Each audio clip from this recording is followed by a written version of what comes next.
Everyone, I'm Vanshika Zanda. Today I'm here to explain about the figure of speech. First of all, we have to know what is figure of speech. It is the word which enhance the language to make it effective, expressive and creative. Now I will call Navneeti to explain some parts of figure of speech. A very good afternoon to everyone present here. Thank you for being here. My name is Navneeti Sharma and today I am here to talk about some parts of figure of speech. So very first we have simile. It is used for comparison. It is indirect comparison using the word as or like, and it explores the resemblance between the things of different kinds. For example, she's like a fairy. Here the girl is compared to a fairy using the word like, that she is enchanting, delicate, kind or lovely. So second we have metaphor.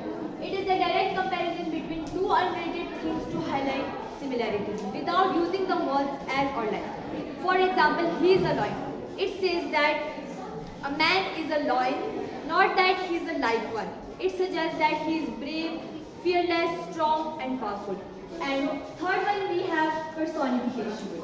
This figure of speech attributes human qualities or actions to non-human entities. For example, the whole town was sleeping. Actually, the town wasn't sleeping, but the people here were sleeping. I hope that you will understand these three poetic devices.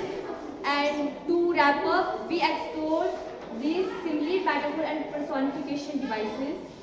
Thank you, that's all. Now, I would like to call Jahanvi to continue some other parts of figure of speech.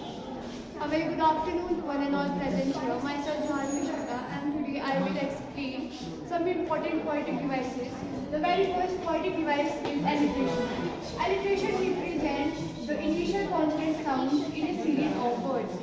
Its main purpose is to add rhythm and emphasis to the poetry. For example, the boy buzzed around as busy as bees. The second poetic device is pun. Pun uses a word or phrase with multiple meanings to create humor or wordplay. Its main purpose is to add humor and double meaning to the prose or poetry. For example, fishes are smart because they live in school. Here, school have two meanings. One is building and second one is the group of fishes. The last poetic device is paradox. A paradox is a statement that appears contradictory but may be true. Its main purpose is to make reader to think and to express the complex ideas. For example, death is and yet the beginning.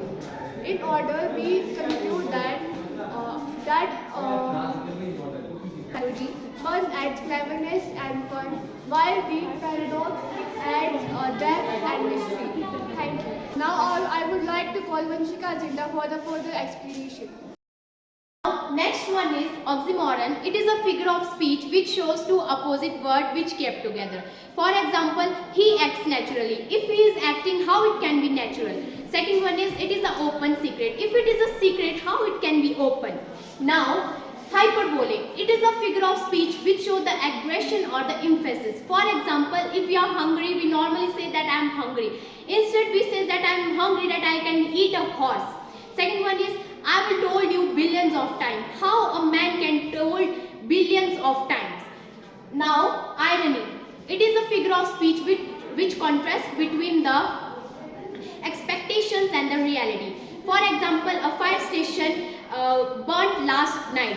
How a fire station burnt last night? If it is burnt, so how it protects others. I hope you learned something. That's all. Thank you.